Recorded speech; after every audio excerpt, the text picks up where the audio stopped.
toy number 5. Okay, so toy number 5 is My Melody X Leonardo. Okay, so again, meron tayong 12 toys in total and only 8 are available here in the Philippines and released in McDonald's Philippines. So yan yung box niya, ito yung name, My Melody X Leonardo. Ayan, kita nyo dito, si My Melody. And yan. Ito yung box niya. So ito naman yung laman ng box. Okay, napakasimple lang ng laman nila. Ayan, ganyan lang siya. Napakadali.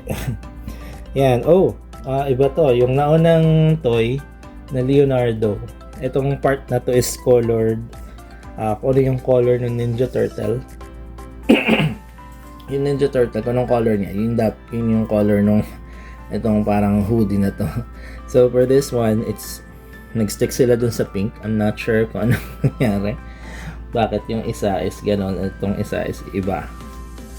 Ayan, so blue ang color. Ayan yung kanyang ribbon. Kita niyo yung ribbon niya. Tapos yung costume niya, Leonardo.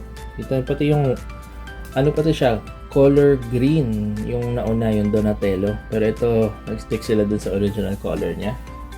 Okay. Ayan siya.